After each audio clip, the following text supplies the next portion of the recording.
రైతు సోదరులకి నమస్కారాలు. నా పేరు ముత్యాల రమేష్. మాది పొలదేవర్లపాడు గ్రామము, ముప్పాళ్ళ మండలము, మరి ఉమ్మడి గుంటూరు జిల్లా అయినటువంటి పల్నాడు జిల్లా, ఆంధ్రప్రదేశ్ అండి. వృత్తిపరంగా నేను ఎలక్ట్రీషియన్ వర్క్ చేసుకుంటూ, మరి కాంట్రాక్ట్ బేసిక్ మీద చిన్న జాబ్ చేసుకుంటూ, ఖాళీ సమయంలో పొలాన్ని చూసుకుంటూ పొలాన్ని వేసుకుంటూ ఉంటానండి. మా పొలదేవర్లపాడు గ్రామంలో వచ్చేసి ఎక్కువగా వరి పంట, మరి మొక్కజొన్న, పత్తి, అక్కడక్కడ ఎక్కడన్నా ఒకసారి మిరపతోట వేస్తారు. ఇంకా అదేమంటే మరి అనేక విధాలుగా కోళ్ళ పరిశ్రమలు కానీ, పక్క ఊరు నాండ్రపాడు గ్రామంలో మొత్తం గులాబీ తోటలు వేయటం వల్ల ఈ ఏరియాలో కొద్దిగా అభివృద్ధిలో బటన్ నడుస్తుంది. మాకు నాగార్జున సాగర్ కుడికాల వాయనకట్టు కింద ఈ పంట పొలాలు పండుతూ ఉంటాయి. మాకు నీటికి ఎలాంటి ఇబ్బంది లేకుండా దేవుడి దయ వల్ల అన్ని బాగానే సానుకూలంగా ఉన్నాయి. ఇక్కడ ఎలాంటి నేలలు ఉన్నాయండి? ఇక్కడ వచ్చేసి ఎక్కువగా నల్లరేగడి ఉందండి, గరప నేల. అయితే మరి నేను వేసింది 2 ఎకరాల్లో మరి ఈ సంవత్సరం చిక్కుడుకాయ పంట ఈ సంవత్సరం వేయటం జరిగింది. ఇంతకుముందు నేను పునాసుగా ఎక్కువగా పత్తి వేసేవాడిని, మరి వరి పంట వేసేవాడిని. పత్తి వల్ల కానీ వరి పంట వల్ల కానీ అంతా లాసుల్లో ఉంటుంది. మరి దేవుడి వల్ల ఈ సంవత్సరం నాకు ఈ యొక్క ఆలోచన దేవుడిచ్చాడనిపించింది నాకు. నేను మరి ఈ సంవత్సరం చిక్కుడుకాయ పంటని ఎన్నుకున్నాను. మంచి రకాన్ని ఎంచుకుందామని ఆలోచిస్తే ఒక అతని దగ్గరికి వెళ్ళి అడిగాను. ఆయన మంచి రకం నా దగ్గర ఉంది విత్తనాలు అని చెప్పాడు. వేరే ఊరిలో నేను చూశాను. ఆ సలహా ప్రకారం ఆ రోజు మరి నేను విత్తనాలు తీసుకురావడం జరిగింది. కూరగాయల పంటల్లో కల్లా అన్నిటిలో కల్లా ఎక్కువగా ఇష్టపడే కాయగూర ఏదంటే ఒక చిక్కుడుకాయ పంటని అందరూ కూడా ఇష్టపడతారు. ఈ చిక్కుడుకాయ పంట గురించి నేను ఆలోచించి ఇది రేటు బాగుండిద్దా, ఎట్లా ఉండిద్ది అనేసి నేను ఆలోచించాను. నేను ఈ చేనుని 2 ఎకరాలు కౌలుకు తీసుకున్నానండి. ఈ కౌలుకు తీసుకొని మరి ఈ చేలో మొక్కజొన్న వేయాలని ఆలోచనలో ఉన్నాను. మరి ఆలోచన దేవుడు చిత్తం మరి ఈ చిక్కుడుకాయ వేయాలని ఉందనుకుంటా. మరి నేను చిక్కుడుకాయ పంటని వేసిన తర్వాత అందరూ ఏం చేశారంటే కొంతమంది మినుము వేసి ఆ మినుముని చెడగొట్టి మళ్ళీ మొక్కజొన్న వేస్తున్నారు. మినుము పంట లాంటిదే ఈ ఒక ఆకు కూడా. ఈ ఆకు కింద పట్టడం వల్ల చేనికి కూడా బలం, రోటావేటర్ వేయటం వల్ల చేనికి కూడా బలం. నేను అనుకున్నాను కాస్తే ఏం లేదు, కాయకపోతే మరి మళ్ళీ దున్ని ఇచ్చేసి చేనికి బలం ఉండిద్దని ఆలోచించి ఈ పంటను నేను ఎన్నుకోవడం జరిగింది. అన్ని ప్రోటీన్లో అందుబాటులో ఉండే పంట ఏదంటే చిక్కుడుకాయ పంట. చిక్కుడుకాయ పంటల్లో 3 రకాలు ఉన్నాయండి. పందిరి చిక్కుడు ఉంది, పొద చిక్కుడు ఉంది, కనుపు చిక్కుడు ఉంది. నేను ఎన్నుకున్నది పొద చిక్కుడు. ఈ పొద చిక్కుడులో కూడా నాటు రకం హైబ్రిడ్ చిక్కుడు ఉంది. ఈ పొద చిక్కుడులో కూడా 2 రకాలు ఉన్నాయండి. నాటు చిక్కుడు ఉంది, హైబ్రిడ్ చిక్కుడు ఉంది. నేను ఒక అరెకరాన్ని హైబ్రిడ్ వేసాను, 1.5 ఎకరం నాటు చిక్కుడు వేసాను. నాటు చిక్కుడులో ఏంటంటే ఎక్కువగా తెగులు అనేది ఆశించదు. పొద చిక్కుడులో హైబ్రిడ్ చిక్కుడు ఉంది, ఆ దాంట్లో మాత్రం తెగులు అనేది ఎక్కువగా కనిపిస్తుంది. ఆకు ఎండిపోవటము, కాయ మీద మచ్చరాటము అలాంటివి వస్తాయి. ఆ వచ్చినప్పుడు నేను ఏందో ఎక్కువగా బాబిస్తాను, అమిస్తాను. కాయ కూడా క్వాలిటీ రావడానికి కూడా అమిస్తాను, బాబిస్తాను ఇవి వాడుతూ ఉండేవి తెగులుకి. ఇంకా దాంతోపాటు ఎక్కువగా పురుగు మందు 4 డేస్కి ఒకసారి మందు కొడితే మనకి కాయ నిలబడిద్ది. నీరు ఎక్కువ ఉన్న ఏరియా, తేమ ఎక్కువగా ఉన్న ఏరియాలో ఈ పంట పండదు. నేను గ్రహించింది ఏంటంటే బాగా గరప నేల అయి ఉండాలి, మంచిగా ఉండాలి నేల. ఆ ఏరియాలోనైతేనే ఈ పంట పండిద్ది.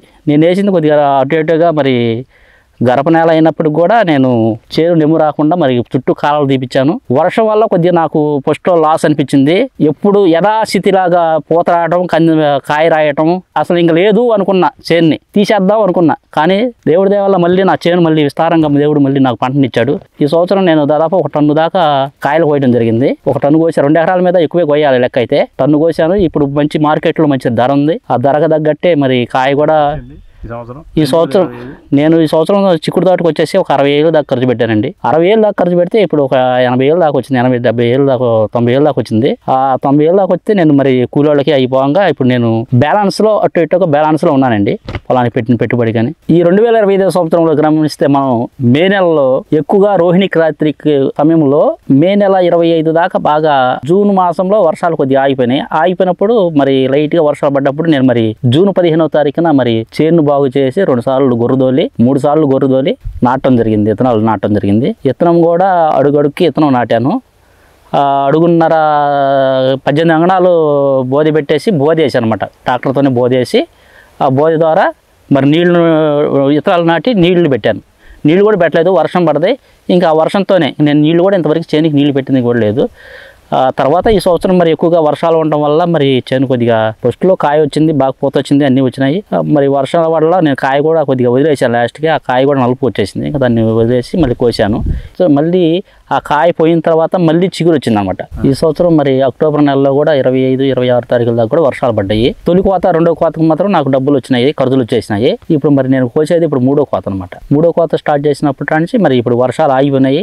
వర్షాలు ఆగిపోవటం వల్ల కొద్దిగా పూత పిండి అవ్వటము, రావటము, కొద్దిగా కాయటము. మరి ఈ రోజు మార్కెట్లో చూసుకుంటే నేను కింట 11,000కి, 10,000కి, 9,500, 9,000, 8,000 అలా అమ్ముతున్నాను నేను. అంటే ఈ సంవత్సరం వల్ల వర్షాల వల్ల కొద్దిగా లాభసాటిగా లేకపోవట్లేదని, ఈ పంట వల్ల రైతుకు అనేది కొద్దిగా బాగానే ఉండిదని ఆలోచిస్తున్నాను నేను.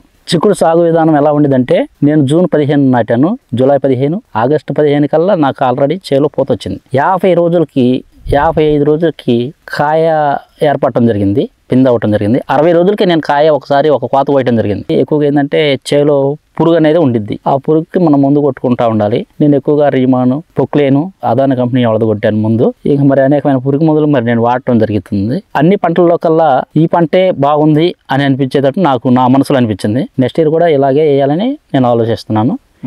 ఈ చిక్కుడుకాయ పంట వేయడానికి ఎకరానికి 7 కేజీల నుంచి 8 కేజీల దాకా పెట్టిందండి నాటు ఇత్తనము. అదే మరి హైబ్రిడ్ పొద్దు చిక్కుడులో వచ్చేసి ఎకరానికి 4 కేజీలు 6 కేజీల దాకా నాటాను. ఈ హైబ్రిడ్లో వచ్చేసి ఎక్కువగా మరి పురుగు ఎక్కువగా ఆశిస్తూ ఉండిద్ది.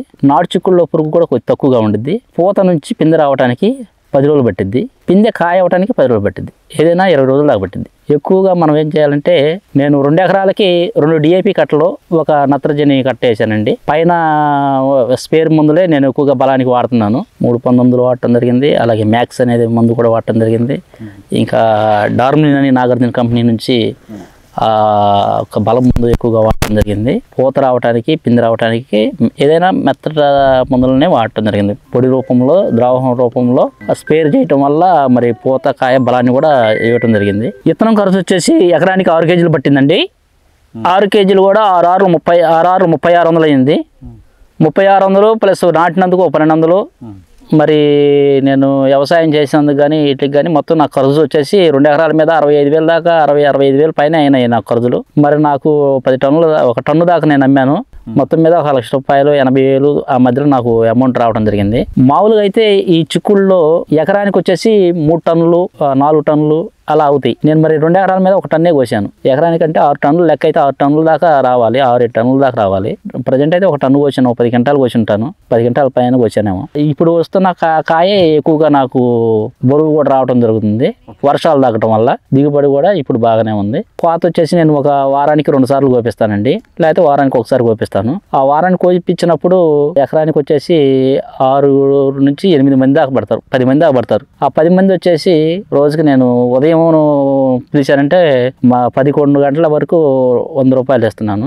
సాయంకాలం పిలిచారంటే సాయంకాలం 3 గంటల నుంచి 6 గంటల దాకా 100 రూపాయలు కూలి వేయడం జరుగుతుంది. ఒకవేళ మార్నింగ్ పిలిస్తే 10 గంటల నుంచి 1 గంట వరకు 200 రూపాయలు ఇవ్వడం జరిగింది. మరి ఈ సంవత్సరం కూడా చూస్తే పోయిన సంవత్సరం మీద కూడా ఈ సంవత్సరం కొద్ది కూలి తక్కువగానే ఉంది.